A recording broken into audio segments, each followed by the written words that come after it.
Well, in Jerusalem now is the Israeli Prime Minister's spokesman, Mark Regev. Mark Regev, good evening.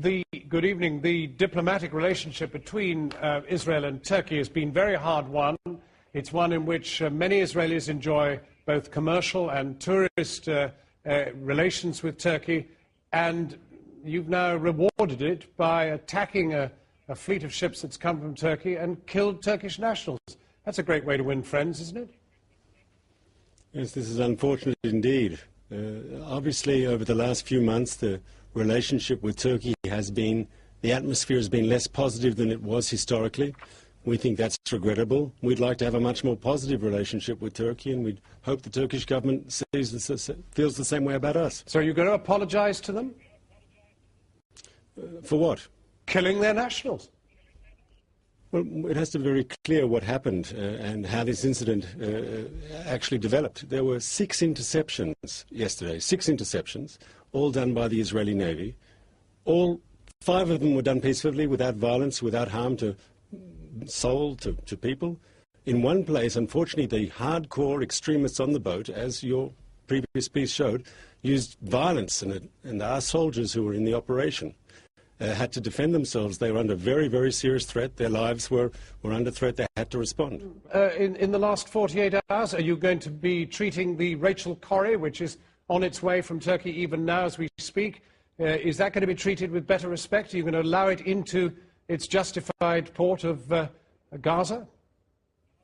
Why justified it? I mean, you raise a whole series of issues there, and I'd like to answer each one if I could. Well, if I could just follow up on that. I mean, the point is the United Nations, just about every world leader has told you to lift the illegal blockade on Gaza. And that's been asked for immediately by the Security Council.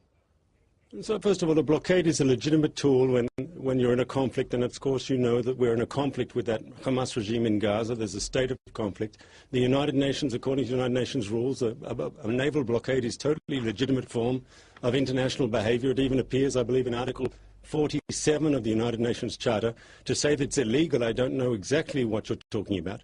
As to the sanctions on the Gaza Strip, they are a response to violence from Gaza into Israel. That's also a perfectly legal form of international behavior. Well, what are you going to do about the Rachel Corrie if it attempts to go in? What are you going to attempt to do to the Corrie?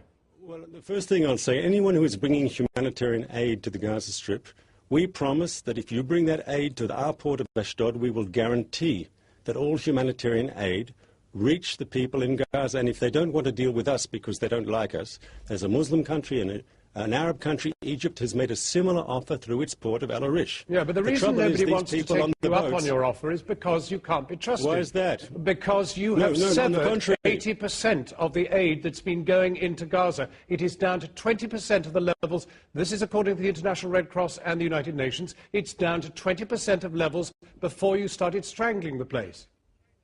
Let's be very clear here. They don't want us to take us up on the offers because they want to make a political statement to break the blockade. It's not because they don't believe the aid won't be delivered. And may I just explain to viewers why we need that blockade, if you'll allow me?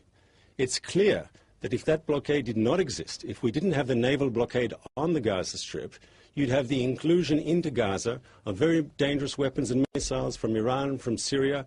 You know that from the Gaza Strip, thousands of rockets had been fired on Israeli cities, on Israeli civilians. The short-range rockets are made indigenously in the Gaza Strip. The longer ones, the more dangerous ones, those ones with the most powerful warheads, are military-range Grad rockets. They come, of course, from Syria, from Iran. Right. We have to check cargo going into the Gaza Strip. Let me ask you this then. If your allies, the Turks, and they are still technically allies, decide to accompany the next flotilla with a warship, what are you going to do?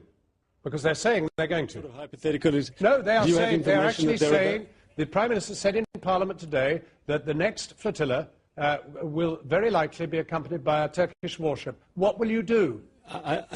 What will you do? I don't think this is serious. What will you do? Sir, I don't think it's serious. Of course it's serious. Of course it is serious. This is an incredibly serious situation. This could result in major warfare. The Turks are about to send warships. You're telling me the Turks are about to send warships to attack Israel? Well, why don't you get on the telephone and ask them? I don't why don't you get on the telephone and ask them? I don't think it's serious. Don't ask me where you got this from. Don't ask me if I'm serious. Check with the Turks. Mark Regev, thanks for joining us. Thanks for joining us. And for more in-depth coverage on that story, including a list of all the Britain's